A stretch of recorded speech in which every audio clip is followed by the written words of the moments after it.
আসছে গলন্দ উপজেলা পরিষদের নির্বাচন। সেই নির্বাচন উপলক্ষে আমি মোহাম্মদ নুরুল ইসলাম মোল্লা নুরাল, সাধারণ সম্পাদক, জাতীয় শ্রমিক লীগ দৌলতদিয়া ইউনিয়ন শাখা, আলহাজ মোস্তফা মুন্সী নির্বাচন উপলক্ষে আমার পাশে যাদের দেখছেন, আমার জাতীয় শ্রমিক লীগের ভারপ্রাপ্ত সভাপতি সাচ্চা মোল্লা, আমার সাথে যে আছে মোহাম্মদ আলী মোল্লা, আতেমুন্নুলের পড়া, আমার পাশে আছে মজিদ শেখের পড়া আহমেদ ভাই, আমার পাশে আছে আমার শ্রদ্ধেয় বড় ভাই ওমর সর্দার মজিদ শেখের পড়া, আমার পাশে আছে আশরাফ মণ্ডল, সে হলো আমাদের এই মজিদ শেখের পড়া। আমি আলহাজ মোস্তফা মুন্সী নির্বাচন উপলক্ষে প্রথমেই জানাই সালাম ও শুভেচ্ছা। আসসালামু আলাইকুম। আমার কথার শুরুতেই শ্রদ্ধার সাথে আমি স্মরণ করি সর্বকালের সর্বশ্রেষ্ঠ বাঙালি জাতির জনক বঙ্গবন্ধু শেখ মুজিবুর রহমান।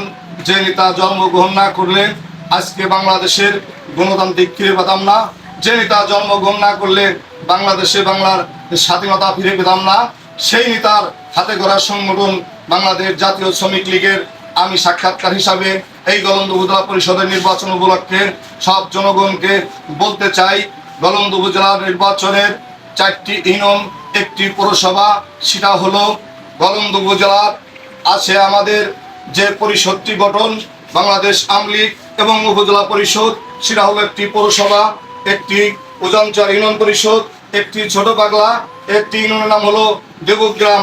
আর আমাদের যে প্রার্থী আলহাজ মোস্তফা মুন্সী, তার জন্মভূমি মাটি হলো এই দৌলতদিয়া ইউনিয়ন।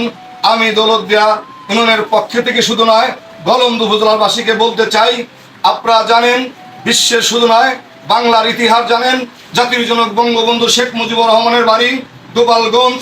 দলমল নির্বিশেষে আলহাজ মোস্তফা মুন্সী নির্বাচন উপলক্ষেই আমি সেই বঙ্গবন্ধুর কথাগুলো উত্থাপন করছি। গোপালগঞ্জের লোক দলমল নির্বিশেষে জাতির জনক বঙ্গবন্ধুকে ভালোবাসে। বগুড়া বাড়ি ছিল প্রেসিডেন্ট জিয়া রহমানের, দলমল নির্বিশেষে জিয়া রহমানকে ভালোবাসে।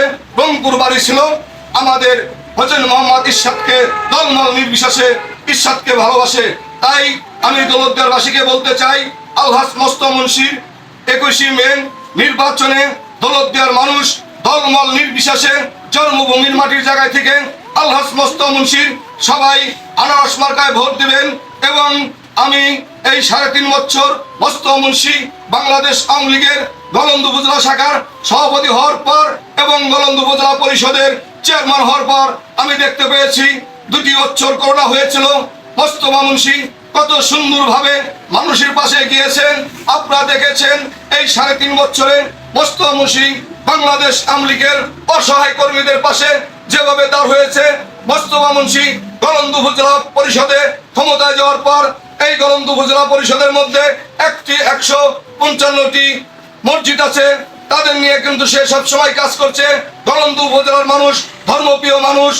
এ জায়গা মুরিদ আছে মেদিনীপুর কাদিয়া তরিকায়, আট্টসি, গোয়ালপাড়া, জাবরা, মানিকগঞ্জ, সিদ্দিকনগর, সকল ধর্মপান জানাই আমরা এখানে তরিকপন্থ আছি, সবারই সার্বিক সহযোগিতা ইনশাআল্লাহ করছেন। তারই ধারাবাহিকতায় আমি মোস্তফা মুন্সীর পক্ষ থেকে নয়, মোস্তফা মুন্সীর কাজের যোগ্যতা দক্ষতার জায়গায় থেকে 3.5 বছরে সে যা কাজ করেছে, আমার বিশ্বাস আলহাজ মোস্তফা মুন্সী যদি আগামীতে 21শে মে রোজ মঙ্গলবার আনারস প্রতীকে ভোট দিয়ে মোস্তফা মুন্সীকে বিজয় করেন, আমার বিশ্বাস 3.5 বছর যে কাম করছে আগামী 5 বছরে মোস্তফা মুন্সী এমন একটি কাজ করবে আমরা গলন্দ উপজেলাবাসী দেখতে পাবো এবং দৌলতদিয়ার গর্ব থাকবে।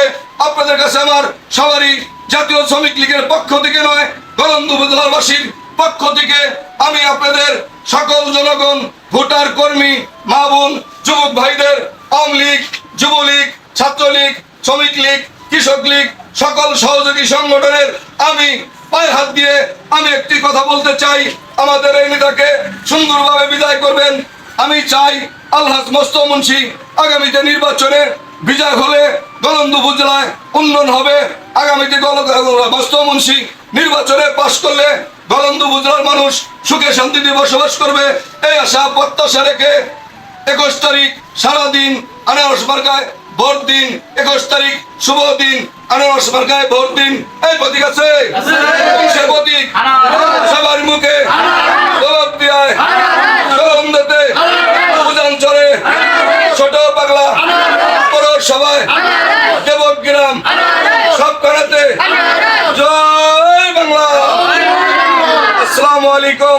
আমার কথায় ভাষায় ভুল ত্রুটি হলে এই ভিডিওটা দেখে আমাকে ক্ষমার দৃষ্টি দেখবেন।